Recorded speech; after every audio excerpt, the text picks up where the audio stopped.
AU మాజీ VC Prasad Reddy అక్రమాలపై ఎంక్వైరీలు మొదలయ్యాయని Visakha south MLA Vamsikrishna Srinivas Yadav స్పష్టం చేశారు. ఏయూ వర్సిటీ నాశనం చేసిన ప్రసాద్ రెడ్డికి శిక్ష పడుతుందని, ఆ దుర్మార్గుని వదిలిపెట్టే ప్రసక్తి లేదని హెచ్చరించారు. అటు విశాఖ మేయర్ హరివెంకట కుమార్ని కూటమిలోకి తీసుకున్న ఆలోచన తమకు లేదని కుండబద్దలు కొట్టారు.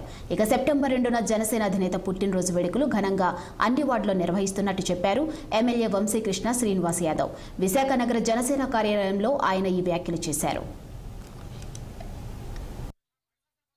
కళ్యాణ్ గారి యొక్క బర్త్డే సందర్భంగా విశాఖపట్నం సిటీకి సంబంధించి 98 వార్డులో కూడా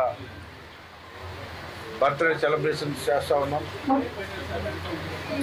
బర్త్డే సెలబ్రేషన్ అన్నకంటే కూడా బడుగు బలహీన వర్గాల కోసం ఆయన పుట్టిన రోజు సందర్భంగా సేవా కార్యక్రమాలు, బ్లడ్ డొనేషన్ క్యాంపులు, బీచ్ క్లీనింగ్లు ఇవన్నీ కూడా చేస్తూ ఉన్నాం.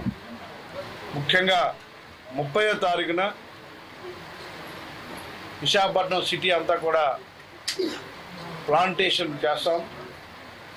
ముఖ్యంగా సౌత్ నియోజకవర్గంలో సుమారు 5,000 మొక్కల్ని నాటుతున్నాం. ఆ ప్రాంతం అంతా కూడా కాలుష్యం ఉంటుంది కాబట్టి దానికి అటు అటవీ శాఖ కానీ ముఖ్యంగా పోర్టు వాళ్ళు పూర్తిగా సహకరిస్తూ ఉన్నారు. ఆ ప్రాంతాన్ని అంతా కూడా గ్రీనరీ చేయాలని చైర్మన్ గారికి ఆ టీం అందరూ కూడా మనస్ఫూర్తిగా ధన్యవాదాలు. మొత్తం ఉదయాన్నే స్టార్ట్ అయ్యి సౌత్ నియోజకవర్గం అంతా కూడా మొక్కలు ప్రతి వార్డులో కూడా మొక్కలు నాటే కార్యక్రమం చేస్తాం. అలాగే అన్ని నియోజకవర్గాల్లో కూడా మొక్కలు నాటుతాం.